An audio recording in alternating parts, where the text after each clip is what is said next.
Selamat pagi, kita ketemu lagi dan tentunya kita tidak pernah bosan untuk belajar firman Tuhan. Puji Tuhan Bapak Ibu Saudara sekalian, mari saya ajak kita berdoa bersama-sama. Bapa di dalam surga, kami bersyukur kepadamu.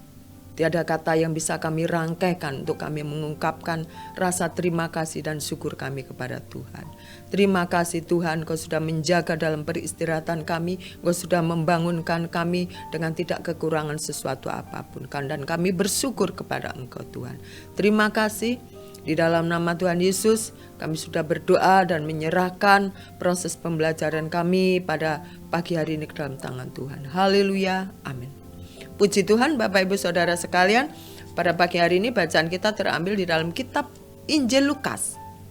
Injil Lukas 10 ayat yang ke 36 sampai 37. Injil Lukas 10 36 sampai ke 37, dan saya akan memberikan judul yaitu Saya menjadi sama seperti siapa?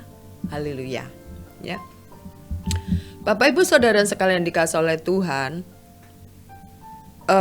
dari perikopnya kita sudah bisa menebak bahwa renungan kita pada pagi hari ini bicara tentang orang Samaria yang murah hati. Ya, sepintas kita pasti sudah menebak jalan cerita firman Tuhan pada pagi hari ini. Ya, di mana orang Samaria ini telah menolong orang yang mengalami perampokan itu. Nah, lalu ada di sini kalimat yang kita bersama-sama menjadi pembelajaran kita.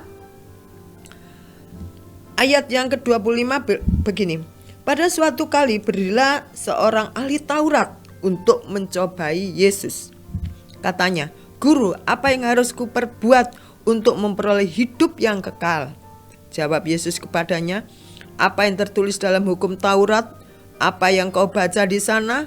Jawab orang itu. Ya, maksudnya jawab ahli Taurat itu.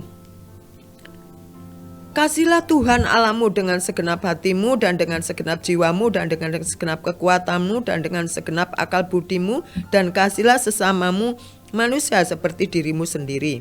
Kata Yesus, "Jawabmu itu benar, berbuatlah demikian maka engkau akan hidup." Nah ini, tetapi untuk membenarkan dirinya orang itu berkata kepada Yesus, "Dan siapakah sesamaku manusia?" Nah, ya. Bapak Ibu Saudara sekalian dikasihi oleh Tuhan, kadangkala kan kita berpikir kita ini, sesama kita ini adalah orang-orang terdekat kita. Ya, orang terdekat. Nah, ahli Taurat ini dia tahu bahwa dia itu tidak akan pernah bisa untuk melakukan hukum Taurat itu. Maka dia bertanya begitu untuk menjebak, karena di sini dikatakan mencobai Yesus, ya. Dan Yesus memberikan jawaban. Pertanyaannya adalah dan siapakah sesamaku manusia ini? Ya. Kenapa ahli Taurat menjawab pertanyaan seperti ini? Menjawab pertanyaan Yesus seperti dia balik bertanya. Karena ahli Taurat itu berpikir bahwa sesamanya itu adalah ya orang-orang ahli Taurat itu. Ya. Ahli Taurat mengatakan sesamaku ini ya orang-orang terdekat aku. Ya. Orang-orang terdekat aku, dan dia adalah geng aku, dia adalah kumpulanku. Kalau bukan geng aku ya bukan sesamaku. Ya. Kalau bukan bestie aku ya bukan sesama aku. Nah, itu yang menjadi pemikiran ahli Taurat saat itu, sehingga dia bertanya kepada Tuhan Yesus. Bapak Ibu Saudara yang dikasihi oleh Tuhan, di sini disampaikan firman Tuhan bagaimana seseorang itu mengalami perampokan, dan di sini dikatakan juga ayat 30, demikian juga seorang Lewi datang ke tempat itu. Ketika ia melihat orang itu, ya, ia melewatinya dari seberang jalan. Lalu datang seorang Samaria. Saya berhenti dulu. Orang Lewi, harusnya orang Lewi ini menolong orang yang sedang mengalami perampokan. Benar kan? Harusnya, karena dia juga adalah bagian dari imam. Tapi tidak yang dilakukan. Dia berjalan di seberang.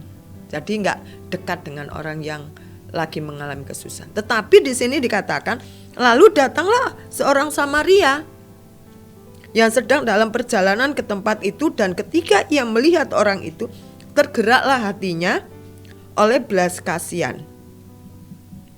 Lalu ia pergi kepadanya, membalut luka-lukanya, sesudah ia menyiraminya dengan minyak dan anggur, kemudian ia menaikkan orang itu ke keledai, ya, lalu dibawa ke penginapan orang Samaria.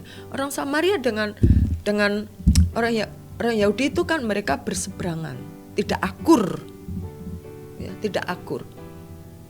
Jadi ngapain?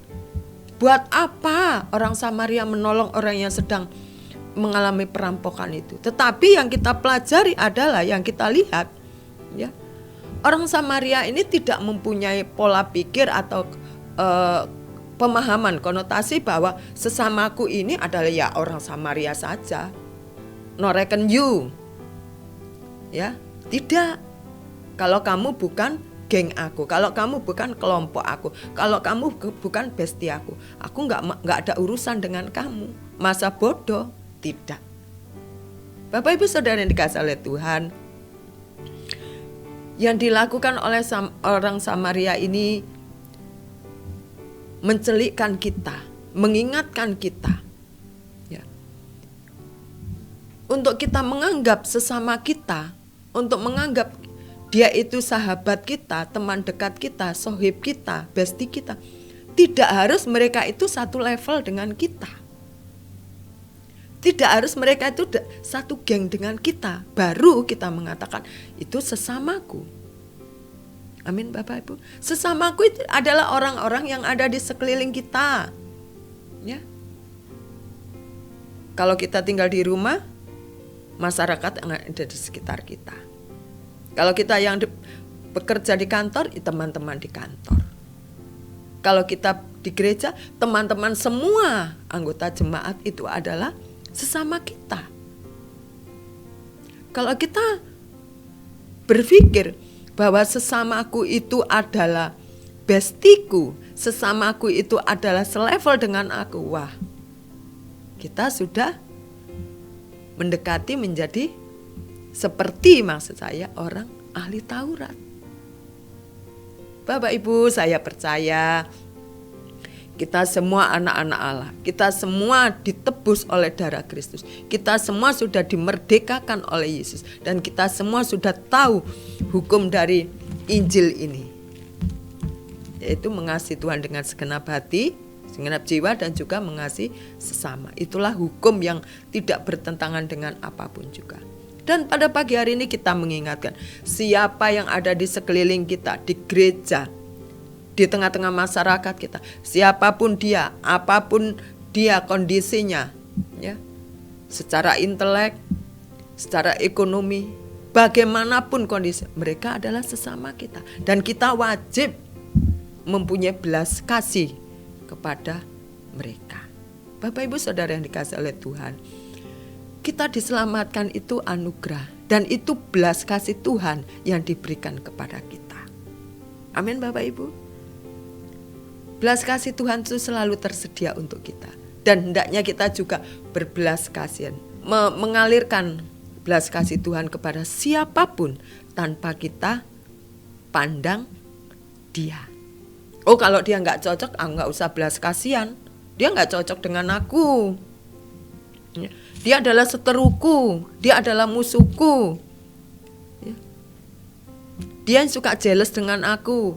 Tidak, saya percaya jemaat JSS adalah jemaat yang bertumbuh dalam pengenalan firman Tuhan. Kalau bertumbuh dalam pengenalan Tuhan adalah murid-murid Kristus, dan saya percaya kita akan melakukan seperti apa yang Tuhan perintahkan kepada kita semua. Puji Tuhan Bapak Ibu Saudara sekalian, pada pagi hari ini yang kita pelajari adalah mari kita memberikan belas kasih kepada siapapun, apapun kondisi orang itu, dan kapanpun belas kasih itu harus diberikan, harus dicurahkan. Kita harus alirkan belas kasih itu. Karena itu datangnya dari Tuhan. Karena sesungguhnya kita ini bukan orang yang murah hati. Sesungguhnya kita juga bukan orang yang penuh belas kasih kepada orang lain. Kita adalah orang yang tidak baik. Tapi kalau sampai saat ini kita mempunyai belas kasih kepada orang, itu karena Yesus, bukan karena kita. Puji Tuhan. Puji Tuhan Bapak Ibu.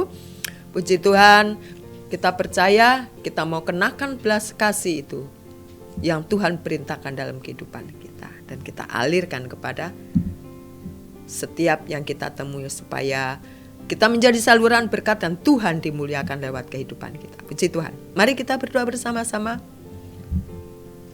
Terima kasih Tuhan. Terima kasih pada pagi hari ini Engkau mengingatkan kami. Meskipun Tuhan orang Samaria itu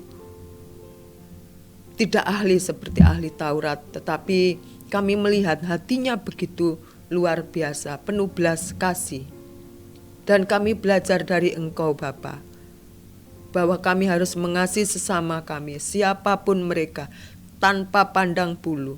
Apakah dia pernah menyakiti kami Tuhan? Apakah pernah dia buat jengkel kami Tuhan? Tetapi yang kami teladani itu adalah Engkau. Engkau penuh belas kasih kepada siapapun tanpa memandang rupa. Dan kami ingin belajar, kami ingin seperti Engkau punya hati yang penuh belas kasih. Terima kasih Tuhan, inilah doa kami dan harapan kami di tahun 2023 kami mempunyai karakter seperti Engkau. Di dalam nama Tuhan Yesus, haleluya, amin. Puji Tuhan, bersama Yesus kita mau melakukan hal yang mulia baginya. Amin, haleluya.